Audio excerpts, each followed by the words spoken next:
Hey guys, my name is G. You're watching Keeping This Tech. Now lately on this channel, I've been talking a lot about camera gear, and we're gonna continue to do that, but I'm gonna break away from the norm and talk about the PS5 and the Xbox Series X. These two consoles are hot right now, especially the PS5. It's the most sought after tech in 2020, 2021. These things are super hard to come by. And so, hey, we gotta talk about it. Anyway, I wanna talk about specifically the quality of life differences between the two systems. So no console wars here. Nobody's hating on one system or the other. It's just a general conversation. I'd love to hear what you guys think in the comments below. We're gonna also talk about some impressions that I have of the systems. I think they're great, spoiler, but they also have their weaknesses too. So we'll kind of go over a couple of those things. Stick around because it's about to be hot.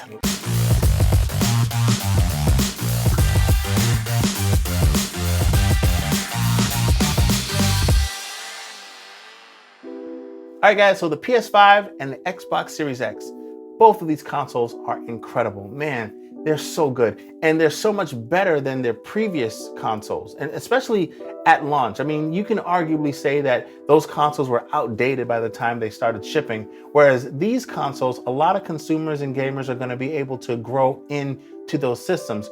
So what do I mean by that? Like for instance, right now, I don't have a 4K TV that can support 120 frames a second, but both of these consoles can. Also, speaking of 4K, these consoles now support 8K, which is like, what? Like for 8K gaming, is that, I don't even know if that's a thing. Are people doing that? But what I'm trying to say is, over time, people are gonna go ahead and start, getting TVs that are affordable, 8K TVs, and more TVs are gonna support 120 frames a second. So yeah, I mean, future-proof for real when you're talking about these consoles. I'm not gonna go over a lot of specs in this video. There's tons of that stuff online already. I really wanna focus on really the nuances between the two systems and how one might be better than the other in terms of convenience. So let's get into the first one.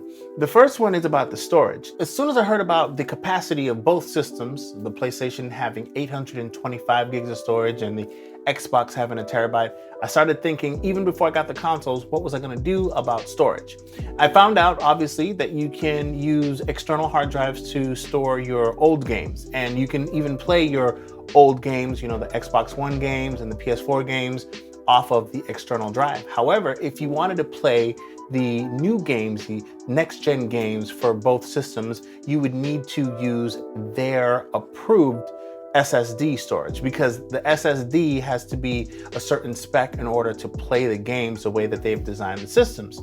Now, I'm bringing this all up to say that there's not a lot of storage to begin with. We're talking about 825 for the PS5, 1 terabyte for the Xbox Series X. Now that might not seem like a big deal, but it is when you consider that the internal system takes up a pretty big chunk of the storage. So on the PlayStation side of things, you only have 667 gigs that are usable and about 800 or so gigs that are usable on the Xbox Series X. And so you're going to be moving files around a lot.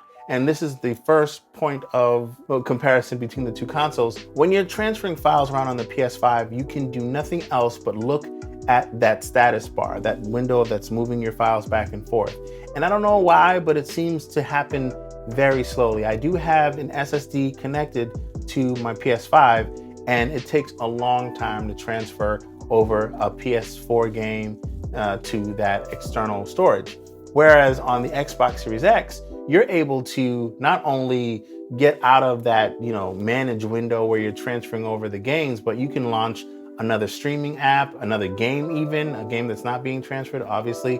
But you can do whatever you want to do within the system. Just have at it while it's managing and moving your storage in the background. So I think a good kudos, a good quality of life improvement point goes over to the Xbox in that regard. And not just for that, but also because it has, a little bit more storage too. So I like the way that it handles that. So the next thing that I want to talk about, and I think is really cool, I wish that Xbox would do this, the card system that Sony is implementing in some of their games. And I guess it's really up to the developers, but they're making it possible for developers to take advantage of it.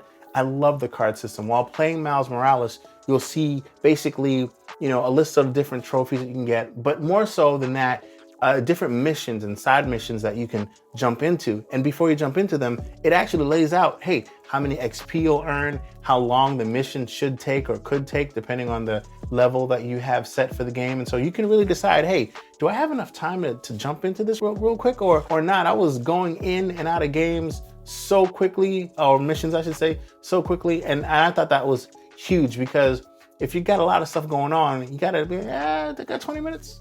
Yeah, I got 20 minutes. You can just do it real quick and get it going. Okay, now back on the Xbox side of things, we got to talk about quick resume, because that right there is a killer feature. Now, it's one of these things that, you know, you hear about it and you're like, how cool is it really? It's really cool, especially when it's not just the Xbox Series X games that can take advantage of quick resume. If developers update their Xbox One games to take advantage of quick resume, it'll work as well. So what happens is, let's say you're in the middle of a game and you want to just get out into another window real quick. You can actually even turn off your system, move it around, plug it in, plug it out, whatever you want to do, put it back on and jump into that game, and there's no launch window, there's no credits, there's no nothing. You're right back to where you left off, as if you had hit the pause button. And that's pretty dope. And it worked with disc games as well. Although disc games tend to be a bit finicky, I do know that Microsoft is still improving it, but that is a huge, huge thing. I mean, to play GTA and just get right into it without having to worry about all those splash pages. Oh man, yes, thank you, yes, and please and thank you. While we're on the topic of older games on the Xbox, we gotta talk about auto HDR, because that's a nice little thing to have too. They'll basically brighten up your game, you know, get all the highlights and the shadows and get that all right for you. Now, it's not proper HDR, like it's not like, you know, like it is if it were mastered with that for the newer games, but it works well for what it is, and it's much of an improvement. And so I think that's kind of like the thing that Microsoft has going for it, is that while it might not have any of the games that people are like wanting to play like at launch, the games that you're currently playing, or the games that you maybe have a backlog that you're gonna start playing eventually, are just going to get better just because you have the Xbox Series X. And so I really, really do dig that. I just wish it would do more for, you know, Cyberpunk, because that game sucks, right? It doesn't. It could be better. It sucks because of the bugs, but that's a whole other video. Anyway, let's talk about the PS5. If you like to have your controllers inverted a certain way, or if you prefer to be in third person or in first person, depending on the game supports it, you can set those things globally and just have the games just pick up what you've set up globally on your PS. Whereas on the Xbox, you still have to go in there and manually do it. I mean, we've been doing that for years. It's not a big deal, but it is a nice little convenience to have that just preset and ready to go for you on the PS5 as soon as you're ready. And while we're still on the topic of conveniences for the PS5 does support USB-C input, at least in the front, which I don't understand why Microsoft didn't even include one like the PS5 did, because USB-C everything, right? That's what we're doing, right? Anyway, now we got to talk about the controller here, the DualSense controller, because not only is this controller just freaking awesome, I love the way it handles, just the feeling of it is great, but there's an accelerometer in here. If the TV has been idle for a little bit, or the PS5 has been idle, you haven't been playing, the screen will dim on the PS5, but as soon as you touch this controller, the screen will brighten back up. So it knows that the DualSense is being handled. And they'll be like, okay, well, wait a minute, we should probably brighten up and get ready to go, because he's about to get back on the sticks. I think that that's dope, straight up. That's actually kind of fly. I want to thank you guys for watching. Make sure to like, subscribe, comment. I'll check you guys out in the next one. Peace.